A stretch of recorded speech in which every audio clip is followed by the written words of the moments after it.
देखिए आज हम लोग नया चैप्टर लेके आए हैं रेडियोएक्टिविटी फिजिक्स का, ठीक है।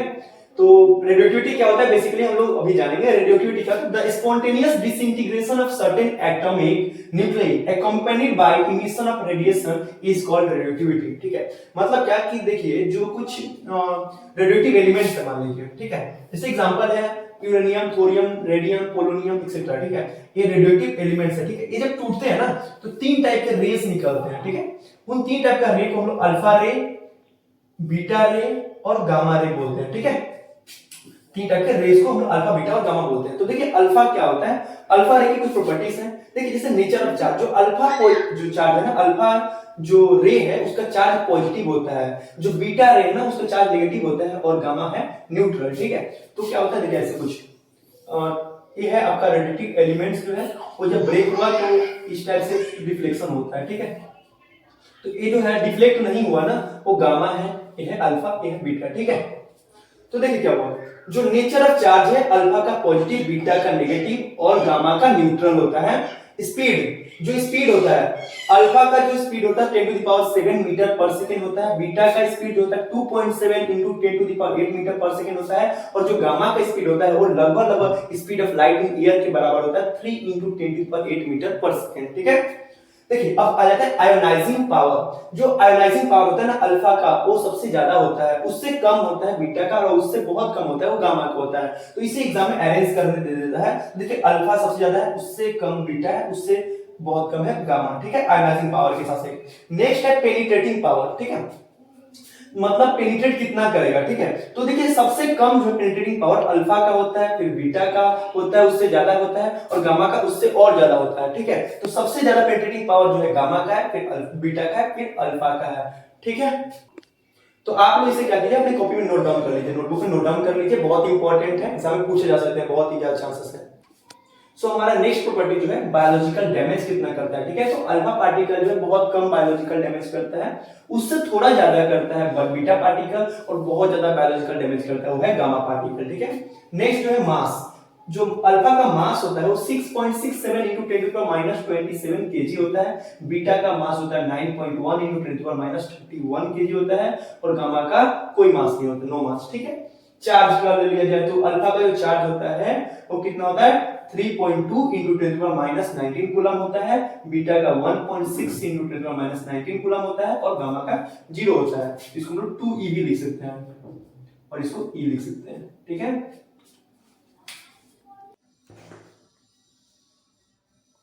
सो अब हम लोग सीखने वाले हैं रेडियोएक्टिव एलिमेंट्स डिसइंटीग्रेशन के बारे में, ठीक है।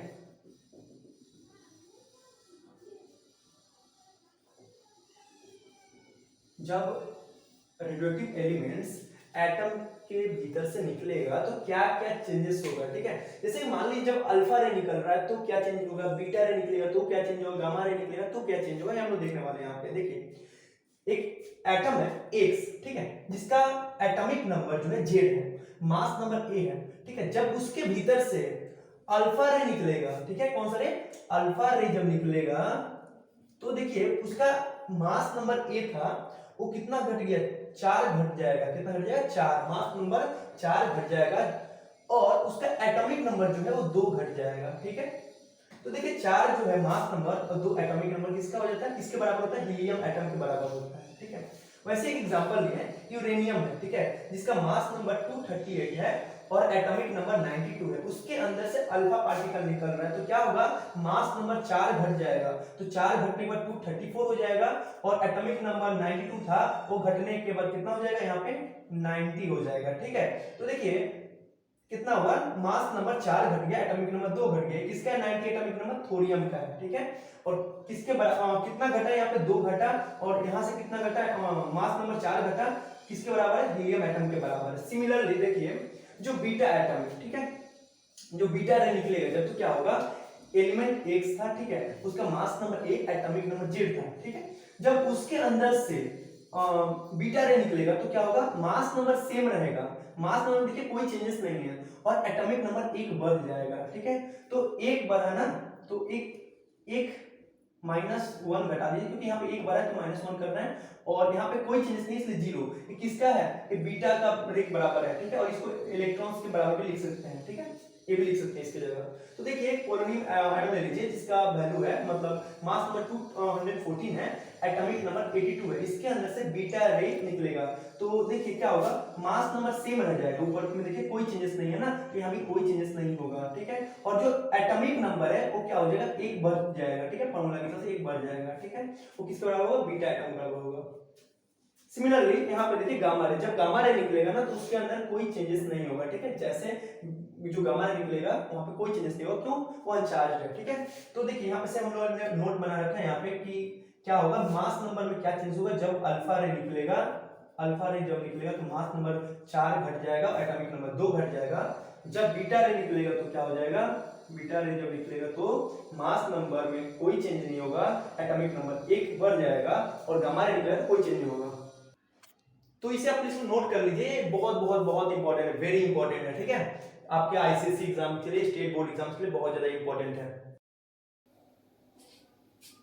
सो आज हम लोग कुछ बेसिक टर्म्स जानने वाले हैं अभी, ठीक है, रेडियोएक्टिविटी से रिलेटेड। पहला उसमें से है आइसोटोप्स, ठीक है। तो आइसोटोप्स क्या होता है, देखिए वह एलिमेंट जिसका क्या है, एटॉमिक नंबर सेम हो और मास नंबर डिफरेंट हो, ठीक है। मान लीजिए एक एलिमेंट X, ठीक है, उसका atomic number Z, mass number A है, ठीक है। तो उसका जो क्या होगा, जो एटॉमिक नंबर होगा सेम होगा, मास नंबर डिफरेंट होगा, सेम एलिमेंट, ठीक है। तो उसे हम लोग बोलते हैं आइसोटोप्स। एग्जांपल जो है प्रोटियम, ड्यूटेरियम एंड ट्रिटियम, ठीक है। हाइड्रोजन के क्या है, आइसोटोप्स हैं। यहाँ पे देखिए हाइड्रोजन का प्रोटियम में एटॉमिक नंबर 1 है, ड्यूटेरियम में भी 1 है और ट्रिटियम में भी 1 है, मास नंबर 1 2 है और 3 है, ठीक है।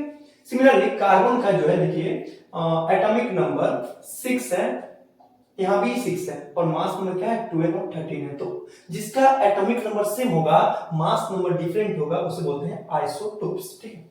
नेक्स्ट जो है हमारे पास है वो है आइसोबार, ठीक है।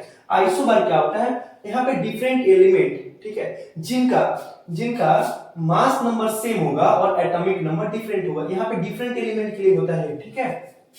एग्जांपल क्या है, यहाँ पे देखिए क्या है, सोडियम और मैग्नीशियम हमने लिया है, ठीक है। सोडियम का मास नंबर 23 होता है और मैग्नीशियम का यहाँ पे मास नंबर कितना है, 23 है, ठीक है।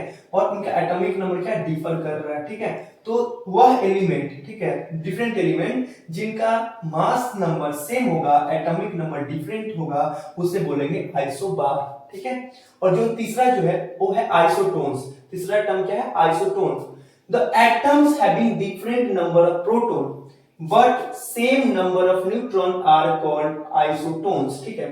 तो आइसोटोन्स कौन से एलिमेंट होते हैं, वह डिफरेंट एलिमेंट जिनका एटॉमिक नंबर मतलब कि नंबर ऑफ प्रोटॉन मतलब एटॉमिक नंबर Z, ठीक है, क्या होगा, सेम होगा, ठीक है। बट नंबर ऑफ क्या होगा कि आपका नंबर ऑफ न्यूट्रॉन डिफर करेगा, ठीक है। तो the atom having different number of proton, ठीक है।